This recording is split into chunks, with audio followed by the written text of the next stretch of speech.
Hello, welcome, Cabbage here. Let's do a 7-star level 120 review in Final Fantasy Brave Exvius. And it's been a little while since I've done one of these, because it's been over a month since the last 7-star batch. And then also the 7 stars that I've gotten lately, although they are good, they haven't really inspired me to do a review. But yeah, like Duke here, for example, he's really good, but you could just watch the Veritas video and pretty much get the right idea. Hill, I think everybody's pretty aware of what he can do. Bosch is really good, and I like the character, but there's actually not a lot to say about him. Cloud, I can't really be bothered to level up, partly because of Fire Veritas. And then the last is Prompto, who I'm waiting for his enhancements to come around. Once he gets those, he'll be amazing, and then I'll do a review of him then. But yeah, today I wanted to do the second review of Veritas of the Flame. The first video that I did of him was using him with fixed dice without his Trustmaster. This video is going to be about using him with axes and his Trustmaster. And then we'll look at the equipment that I have for him here. I have him dual wielding, and then his attack is kind of maxed out, that 400% attack multiplier. And I've looked online, and apparently the best way to get damage out of Veritas of the Flame is to dual wield with him, rather than a double hand with him. So that's what I'm doing here. He does not have any innate dual wield, so I've given him an awesome swordsman. You could also use dual wield, but this gives you a little bit of extra attack if he uses one of these weapons. And so, yeah, his other hand, I'm giving him a greatsword, and then he can use that greatsword to work with other abilities like Large Sword Mastery and Proud Fencer. So he does have some kind of versatility in what kind of equipment you could give him. And then I would say he is best with non-elemental weapons or with fire weapons. So yeah, Moon Axe is maybe one of his best weapons. Non-elemental one-handed axe that we got from the Dragon Quest collaboration. Hopefully you have one or a few of those. But yeah, I've used Veritas of the Flame in a ton of places. And then if you saw my top 10 characters of 2018 video, you know that I chose him as the most fun character of the year. Part of the reason for that is because he's versatile. Not only because he's best with non-elemental weapons, but because he can imbue himself with different elements. And so this increases his usability in quests where you need one particular element, or if you need multiple. So here we can see fire, dark, earth, and wind. So that was useful in like Antonella, where I could use different elements to take out different parts of the boss. That was very cool. But the best way to use Veritas of the Flame is, of course, with fire.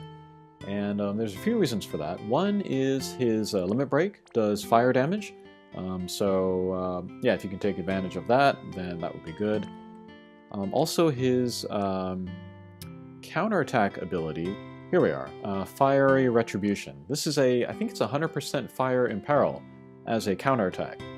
So yeah, if he's using fire weapons or he has a fire self-imbue, he can benefit from there. And then Red Inferno, which is his best attack, also does fire damage. So yeah, if you have a boss who is weak to or just neutral to fire, you can use all of these attacks. But he's still useful against bosses with other element weaknesses. So if like somebody's weak to earth, we could use Flame Veritas with this skill in there. But then instead of using like the Limit Break and the Anger Blaze or the Red Inferno, we would just use the different stomps. One of which is the Heavy Stomp. This is available every turn. If we use it, it enables Power Stomp, which has a higher multiplier. And then, sometimes if we get hit with an attack, we can activate the Full Charge Stomp, which is the highest multiplier of all of his stomps. And yeah, if we were doing like Dark Element or like Water Element with the Viking Axe, we would just use these stomps. But with fire, then we could use the Limit Break and the cooldown skill, which is again the best way to use him.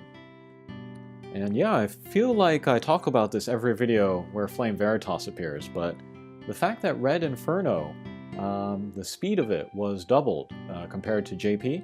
In JP it's unlocked every 8 turns, in globals every 4 turns. This really improves his usability, and yeah, really ups his damage per round. Alright, but kind of a short intro part, since I already talked about him in the previous video of him. Now let's take him to Venomous Vines and see how he does in the second half of the fight. Okay, so here we are in the second half of the Venomous Vines.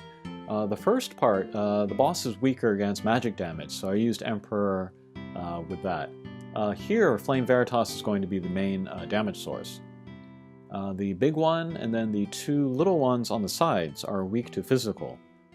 So yeah, Flame Veritas can do good damage on them. And then this is my first clear of this mission, so I wasn't super clear on like, you know, how much HP people have, how much defense they have. So I was trying out different things with Veritas of the Flame. One of which is his Limit Break, Burning Hellfire. That hits everybody. I think that's his only skill, one of his only skills that can hit everybody. And I was hoping that it would do enough damage to everybody, that it would help me you know, do more damage than the boss heals itself every few turns. It turns out that that wasn't the case, so it's not really worth using in this boss. It was worth using in Antonella because they have much less HP than these guys here.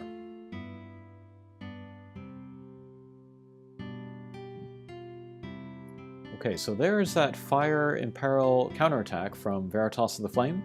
Went against the little guy there.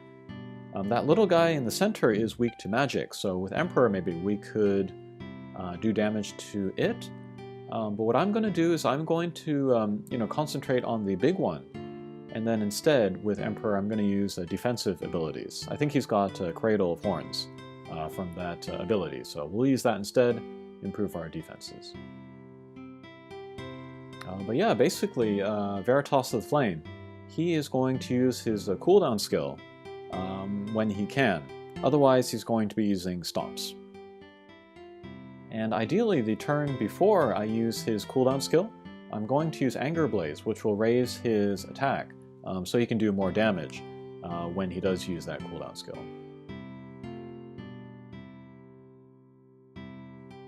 Okay, there was the full charge Stomp. 2% damage, which is not great. But we're just waiting for the cooldown skill, so... Okay, so from here, let's just kind of skip around. Let's look at the turns where Veritas of the Flame does attacks.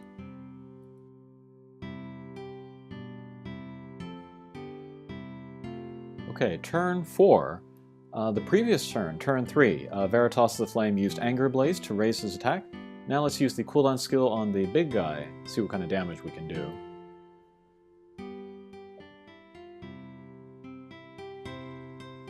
Okay, 6% damage, that's pretty good.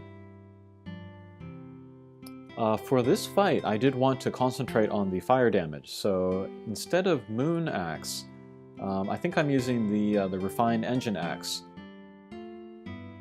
Okay, here we are in turn 8. Right on schedule, we've used the Anger Blaze the turn before, and we'll use Red Inferno, the cooldown skill here again. Okay, 8% damage there, that's pretty good. As we saw with the HP total on the Queen, it is healing itself little by little. But hopefully eventually we can keep doing enough damage to the boss to eventually take him down. I was having trouble with this mission for a while, and then I saw like a bunch of no tank clears. And I was wondering like how that was possible. But I did give it a try, and then yeah. The buffs from like Zargobath and then the breaks from 2B were good enough that I was able to get through it without a tank. That was pretty surprising. Alright, so once again, after Anger Blaze, we will use the cooldown skill with Veritas of the Flame. That did about 10% damage. So yeah, we're doing alright as far as outpacing the boss's healing. I realized that I could have sped up this clear. If I had used some like pods to chain, you know, and then I could use Veritas of the Flame to finish those chains. But, you know, I kind of put more emphasis on defense rather than offense. It also ends up just being a good showcase for what kind of damage Veritas of the Flame can do all by himself. And then I did build this team, just like a 5-member team, because I don't really like relying on the friends list. But I chose Ace here because I think he was maybe one of the only characters that had the status immunities from my friends list. And then of course he's helpful in pretty much every fight anyway, so yeah, it was cool to have him here. Okay, turn 35. I just skipped to the end of the Marlborough Queen because we get the idea. Basically, Flame Veritas is just using his stomps until his cooldown skills are ready, and then we use those. Alright, but we have the full charge stomp available from the counterattack, so let's do that. Let's see if we take down the remaining 3%. Okay, no problem. Alright, and that was the end of the Queen Marlborough. And then we'll use Veritas of the Flame to take down the 2 little guys that we can see on the screen here. And then when they're gone, I used Emperor to take down that last center little guy. Okay, but that is a second look at Veritas of the Flame.